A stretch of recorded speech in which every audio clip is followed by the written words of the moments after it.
রূপায়ণ স্কাইভিলা নিবেদিত ইসলামী জীবন, powered by আর কাবেল, সহযোগিতায় ZSRM এবং GBTL।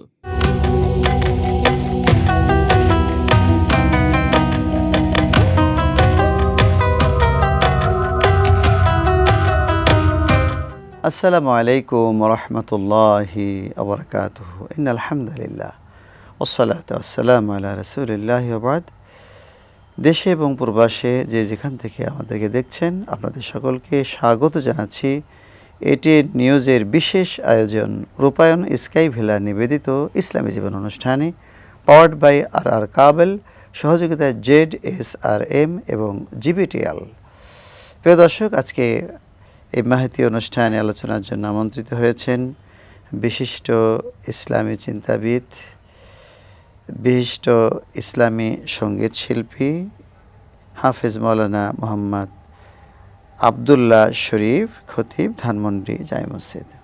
আসসালামু আলাইকুম রহমতুল্লাহি ওয়া বারাকাতুহু। ওয়ালাইকুম আসসালাম রহমতুল্লাহি ওয়া বারাকাতুহু। আপনাকে আমাদের এই অনুষ্ঠানে স্বাগতম।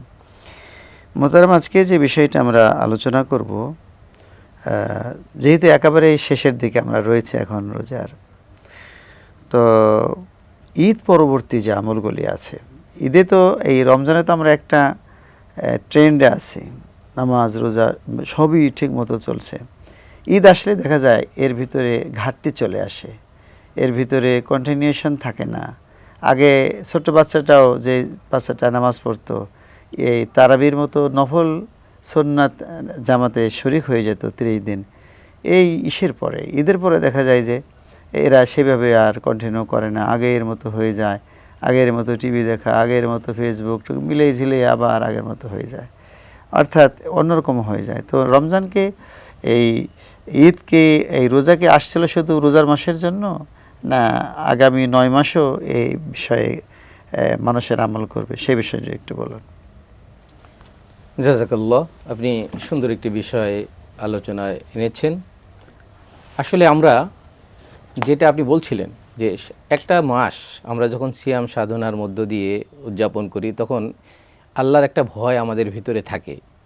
ওই ভয়টা আমরা ধারণ করে আমরা শয়তানের পথ থেকে দূরে থাকার চেষ্টা করি, আল্লাহর ভয় ধারণ করে আমরা ভালো পথে থাকার চেষ্টা করি। কিন্তু যখন রমজান চলে যায় তখন আমাদের ওই ভয়টা দূর হয়ে যায়। অথচ আল্লাহ রাব্বুল আলামিন কুরআনুল কারীমেই দেখেন ইরশাদ করেছেন, কুতিবা আলাইকুমুস সিয়াম কামা কুতিবা আলাল্লাযীনা মিন ক্বাবলিকুম লাআল্লাকুম তাত্তাকুন। যে রোজা আমি কেন দিয়েছি? রোজা দিয়েছি যাতে করে তোমরা মুত্তাকি হও, তাকওয়া অর্জন করো। আর তাকওয়া হচ্ছে শুধুমাত্র রমজানেই আমি আল্লাহকে ভয় করলাম, রমজানেই শুধু আল্লাহ দেখছেন আমাকে খাচ্ছি, আমি কি পান করছি, এটা আমি দেখছেন, আর অন্য সময় আমাকে আল্লাহ দেখবেন না। আমি যদি এটা মাপকে কম দেওয়ার সময় আল্লাহকে স্মরণ করি যে আল্লাহ আমাকে দেখছেন, আমি যদি অন্যকে ঠকানোর ব্যাপারে এই চিন্তা করি যে আল্লাহ আমাকে দেখছেন, তাহলে আমাদের সমাজ থেকে কিন্তু এই অন্যায়, অবিচার এবং জুলুম, রাহাজানি সব কিছুই কিন্তু দূর হয়ে যায়। শুধুমাত্র একটা গুণ যদি আমি ধারণ করি, যেটা আল্লাহ বলছেন আমাকে, যে লাআল্লাকুম তাত্তাকুন, তুমি তাকওয়া ডেভেলপ করো। তো সুতরাং এই তাকওয়াটা যদি আমার মধ্যে আমি আনায়ন করতে পারি, তাহলে শুধু রমজান নয়, তাহলে এই 1 বছর, অর্থাৎ এই কন্টিনিউ যদি আমার ভিতরে তাকওয়া আসে, তাহলে আমি পুরোটা বছর আল্লাহকে ভয় করে সমস্ত রকমের অপরাধ থেকে দূরে থাকতে পারি। কিন্তু আফসোসের বিষয়, রমজানে যেভাবে আমি তাকওয়াটা ভিতরে ধরে রাখার চেষ্টা করি, রমজান পরবর্তী সময় এরকম আমরা তাকওয়াটা ধরে রাখার চেষ্টা করি না, যার ফলে আমাদের সমাজে অন্যায় বেড়ে যায়, জুলুম বেড়ে যায়, রাহাজানি বেড়ে যায়, মাপে কম দেওয়া বেড়ে যায়, মানুষকে ধোঁকা দেওয়া বেড়ে যায়, অপরাধমূলক কর্মকাণ্ড বেড়ে যায়। তো সুতরাং আমরা মনে করি আল্লাহ রাব্বুল আলামিনের এই আদেশটা যদি আমাদের সামনে থাকে, আমরা যদি এটাকে ধারণ করতে পারি, তাহলে সারা রমজানের মতো অন্য অন্য সমস্ত দিনগুলোতে আমি আল্লাহর পথে থাকতে পারবো এবং অপরাধমূলক কর্মকাণ্ড থেকে দূরে থাকতে পারবো। সুন্দর বলছিলেন। কিছু কিছু মানুষ আছে, তাদের একটা ধারণাই হলো যে রমজানে ভালো থাকবো, অন্য সময় অন্যরকম হয়ে যাব। তো এখন আমরা রমজান থেকে যে তাকওয়া শিখছি, তাকওয়া হলো যে ইসলাম বিরোধী কাজ থেকে নিজেকে বাঁচিয়ে রাখার যে শক্তি, এই শক্তিটা হচ্ছে তাকওয়া। কিন্তু বাঁচিয়ে রাখার যে ইমানটা হচ্ছে তাকওয়া। বাঁচিয়ে রাখার যে আবার মানসিকতা, এই মানসিকতা হচ্ছে তাকওয়া। তো এটা তো শুধু এখানে শেষ হয়ে যাবে না, এটা হলো আগামী 9 মাস তাকওয়ার ভিত্তিতে চলার জন্য এটা একটা ট্রেনিং হলো। ট্রেনিং, এটা একটা ট্রেনিং। এখন যদি কোনো এমপ্লয়ি ট্রেনিংয়ে যা শিখলো এটা ট্রেনিংয়ের ভিতরেই সীমাবদ্ধ রাখলো, এটা অফিসে গিয়ে যে ইমপ্লিমেন্টেশনে লাগবে। যেমন অফিসে যারা কাজ করে তাদেরকে অফিসিয়াল সিস্টেম, অফিসিয়াল কাজ কারবার করার জন্য একটা ট্রেনিং দেওয়া হয় যে আপনি এইটাই ব্যবহার করবেন, এইটাই ব্যবহার করবেন, এইটা সফটওয়্যারগুলি তাদেরকে বুঝিয়ে দেওয়া হয়। এখন তাদেরকে 10 দিন, 7 দিন, 15 দিন, 1 মাসের একটা ট্রেনিং দিয়ে তাদেরকে ছেড়ে দেওয়া হলো যে এখন অফিসে আপনারা করেন, অপারেশনে চলে যান। এখানে যদি সে বসে থাকে এই কাজগুলি করে, তার চাকরি থাকবে? চাকরি থাকবে না। তো এই বিষয়টা আমরা ইনশাল্লাহ সামনে আরও বিস্তারিত আলোচনা করব। প্রিয় দর্শক, সময় হয়েছে আমাদের বিরতিতে যাবার। একটু বিরতি নিচ্ছি, থাকুন আমাদের সাথে।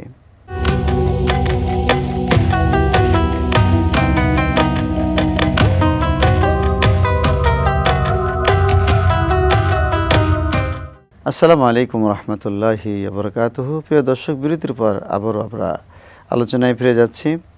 তো এই যে রমজান মাসে আমরা নিয়মিত নামাজ পড়তাম, রমজানের বাইরে এই নিয়মিত নামাজ পড়া আমাদের জন্য সহজ, আমাদের ট্রেনিং হয়ে গেছে।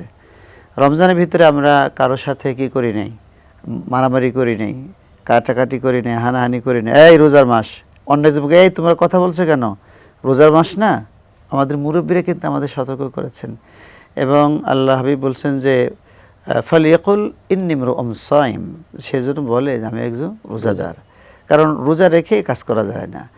একজন মুসলমান রোজা রাখে, মুসলমান তো সারা বছর থাকে, রোজাদার সারা বছর না থাকে, মুসলিম তো সারা বছর থাকে। একজন মুসলিমের ব্যক্তিগত আচার আচরণ, পারিবারিক আচার আচরণ, সামাজিক আচার আচরণ, এইগুলি কেমন হওয়া দরকার? এইটা যদি আমি আপনাকে বলতে চাই, তাহলে আমি এই রোজা থেকেই কিন্তু এই ট্রেনিংটা পাওয়া সম্ভব আমার কেমন হওয়া দরকার। কারণ আপনি যেটা বলছিলেন যে রোজাটা একটা ট্রেনিংয়ের নাম, তো ট্রেনিংটা তো শুধুমাত্র 1 মাস কেন্দ্রিক হয় না। আর ট্রেনিং হয় স্বল্প সময়ের জন্য, আর এই অনুযায়ী চলবে বেশি সময়ের জন্য। এটা বেশি সময়ের জন্য। একটা পুলিশের ট্রেনিং দেয়, কতদিন ট্রেনিং দেয়, তারপরে সে সারা লাইফ যতদিন চাকরি করে সেই ট্রেনিংটা ধরে ওই ট্রেনিং অনুযায়ী চলে। আর রোজা থেকে আমি যেই জিনিসগুলো থেকে বেঁচে থাকাটা আমার জন্য সহজ হয়েছিল, এটা তো আমার ভিতরে এখন আছে। রোজা থেকে ইসলাম পালনের ট্রেনিং নিয়েছি। তো এখন এটা পরিপালন করাটা বা এখন এটাকে আপনার সহজভাবে ধরে রাখা এটা আমার জন্য অনেক সহজ। কারণ আপনি যখন একজনকে মদ খাওয়া থেকে বাদ দেওয়ার চেষ্টা করবেন, অথবা সিগারেট বা ধূমপান থেকে বাদ দেওয়ার চেষ্টা করবেন, তাকে কিন্তু এই বাদ দেওয়াটা অনেক কষ্ট। কিন্তু যখন রোজা থেকে সে 1 মাস বিরত থাকলো, তখন 1 মাস পরে আবার সাথে সাথে সে এটা করতে চাইবে না, তার মনে বাধা দিবে। তো সুতরাং এটা ধরে রাখাটা তার জন্য অনেক ইজি। তো সে যদি মনে করে যে আমি সমস্ত খারাপ কাজ এই রোজা থেকেই বাদ দেওয়ার চেষ্টা করব, বা সারা লাইফ আমি এটা থেকে ভালো হয়ে গেলাম, এরকম অনেক মানুষকে আপনার আমি উদাহরণ দেখাতে পারি যে রোজা রাখছে, এরকম ভালো ভিতরে আসছে বা আল্লাহর ভয় আসছে, এখান থেকে সে বাকি জীবন ভালোভাবে চলছে। তো সুতরাং এটা যদি একটা ট্রেনিং হিসেবে কেউ নেয় এবং এই ট্রেনিংটা যদি পরবর্তী সময়ের জন্য সে ধরে রাখে, তাহলে শুধু পারিবারিক জীবন নয়, প্রত্যেকটা জায়গায় সে ভালো কাজ করতে বাধ্য। এবং রোজাটা তাকে এই শিক্ষাটাই দিয়ে থাকে। আমরা যদি রোজার লিসন বা শিক্ষাটা দেখি, তাহলে দেখব যে একজন রোজাদারকে সে কি শিখায়। রোজাদারকে সে আল্লাহর ভয় শেখায়, রোজাদারকে সে ভালো পথে চলা শেখায়, রোজাদারকে সে রসুলের সুন্নাহ মানতে শেখায়। তো সুতরাং রোজা তো আমাকে শেখানোর জন্যই আসছে, কিন্তু আমি শিখছি না, আমি দূরে থাকছি। অতএব রোজা আমাদের জীবনে কিন্তু প্রত্যেকবারই ঘুরে ঘুরে আসে, কিন্তু রোজার জায়গায় থাকে, কিন্তু আমি আমার ওই রোজা থেকে কোনো কিছু হাসিল করতে পারি। রোজার জায়গা থেকে উনি ওনার জায়গায় থাকে, উনি যে মুত্তাকি হবেন সেই জিনিসটা হয় না। তাহলে আমরা কি বলতে পারি আমাদের দর্শকদের জন্য যে রোজার ভিতরে আমরা কি কি করতাম, এই কাজগুলি, যেমন আমরা নামাজ পড়া 5 ওয়াক্ত, আমরা রমজানে যে 5 ওয়াক্ত নামাজ পড়েছি, এই রোজারে তাকওয়া ধরে রাখার একটা পদ্ধতি, একটা কৌশল, সেটা হলো যে আমরা 5 ওয়াক্ত নামাজকে কন্টিনিউ করব। এটা একটা যেতে হতে পারে। দ্বিতীয় হলো যে আমরা এই রোজার একটি ফ্লেভার ধরে রাখব, সেটা হলো রাসূল সাল্লাল্লাহু আলাইহি সাল্লাম এই সপ্তাহে 2 দিন রোজা করতেন, সোমবারে এবং এই বৃহস্পতিবারে। রাসূলকে প্রশ্ন করা হলো যে আপনি কেন এই 2 দিন রোজা রাখেন? আল্লাহ হাবিব বললেন যে সোমবারে এবং বৃহস্পতিবারে এই বান্দার আমল আল্লাহর দরবারে যায়। এই বিষয়ে যদি একটু বলতেন। জি, তো আপনি তো বলছিলেন ঠিকই যে আল্লাহ রসুল সাল্লাল্লাহু আলাইহি ওয়াসাল্লামকে যখন জিজ্ঞাসা করা হলো যে কেন আপনি সোমবার এবং বৃহস্পতিবার রোজার জন্য বেছে নিলেন, তো আল্লাহ রসুল সাল্লাল্লাহু আলাইহি ওয়াসাল্লাম বললেন যে সোমবার এবং বৃহস্পতিবার বান্দার আমল নামাকে আল্লাহর সামনে উপস্থাপন করা হয়। তো ওই অবস্থা যদি আমি রোজা থাকি তাহলে আল্লাহ রাব্বুল আলামিন রোজাদার হিসেবে এবং মুত্তাকি হিসেবে আমাকে মাফ করে দিবেন। আচ্ছা, বললেন যে আনা উহিব্বু আন আকুনা সাইমা, যে আমি এটা পছন্দ করি যে যখন আমল যাচ্ছে যে মুহাম্মদ তখন আমি সাল্লাল্লাহু রোজা, আলাইহি আজকেও রোজা, আজকে রোজাদার, সোমবারের রোজা, জি, বৃহস্পতিবার আমল গেল, কি কি খবর, আজকেও রোজা, সুবহানাল্লাহ।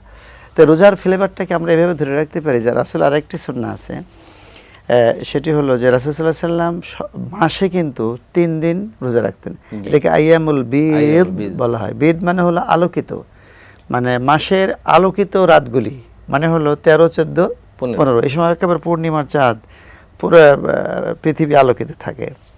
এই 3 দিন রোজা রাখতেন। তাহলে সপ্তাহে 2 দিন হয়, সপ্তাহে 2 দিন হলো 4 সপ্তাহে 8 দিন, আর মাসে 3 দিন, কয়দিন হলো? 11 দিন। এই 11 দিন, এই 30 দিনের ভিতরে 11 দিন যদি আমরা মাসে রোজা রাখতে পারি তাহলে রোজার একটা ফ্লেভারে থাকলাম। এই 11 দিন রমজানের রোজার মতো যদি আমি নিজেকে সম্পৃক্ত করতে পারি তাহলে আর বাকি যে অল্প সময়গুলো আছে এই ফ্লেভারের এই আসরে প্রভাবে বাকি সময়গুলো চলে যাবে। এরপরে আমরা আরেকটা কাজ যেটা করতে পারি সেটা যেটা কোরআন তেলাওয়াত বা ওই বিষয়ে যদি একটু বলতেন। মানে রমজানে কোরআন তেলাওয়াতের ব্যাপার আমরা যেটা করছি এটা আমরা কন্টিনিউ করব কিনা? তো রমজানে যে কোরআন তেলাওয়াতের যে বিষয়গুলো আছে, আমরা তো জানি রমজানে আল্লাহ রাব্বুল আলামিন অগণিত সওয়াব বান্দাকে দিয়ে থাকেন। আমি যদি একটা হরফ পড়ি 10টা নেকি আমি অন্য সময় পাই। রমজানে তেলাওয়াত করলে তো 700 গুণ পর্যন্ত, বা তা আল্লাহ যাকে মনে চায় যত বেশি মনে চায় আমি তত হিসাব করেছি এটা 7000 হয়। 7000 হয়, মানে একটা রমজানে একটা অক্ষর তেলাওয়াত করলে 7000 হয়। মানুষ কিন্তু খুব চালাক, তারা এই রমজান বেশি করে কোরআন শরীফ তেলাওয়াত করে, 7000 করে সব। তো সুতরাং মানুষের তো অনেক ভুল কোরআনে। আল্লাহ রসুল সাল্লাল্লাহু আলাইহি ওয়াসাল্লাম বলেছেন রব্বা কারিন আল কুরআনু ইয়ালানু। অনেক কোরআন তেলাওয়াতকারীরা আছে যারা কোরআন পড়ে কিন্তু কোরআন তার উপর অভিশাপ করে। তো এরকম অসংখ্য শ্রেণীর লোকরা আছে যাদের কোরআনে ভুল, মানে হলো যে বিশুদ্ধভাবে তেলাওয়াত করে। তা আমি একটা প্রতিজ্ঞা করতে পারি যে রমজানে আমি এই কোরআনটাকে সহি শুদ্ধ করব। যারা সহি শুদ্ধভাবে পারে তাদের কাছে শুনবো বা তাদের কাছে শোনাবো, এরকম একটা প্যাকেজ নিয়ে আমি কিন্তু রমজান আগাতে পারি। আপনাকে অসংখ্য ধন্যবাদ আলোচনায় অংশগ্রহণ করার জন্য।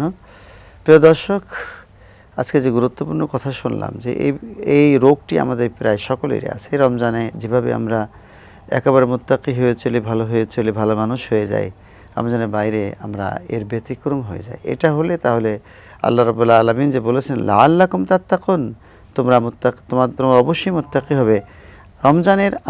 রমজানের পর আমাদের যদি আচরণ ভিন্ন হয়ে যায় তাহলে বোঝা যাবে যে আমি প্রকৃত তাকওয়া অর্জন করতে পারি নাই।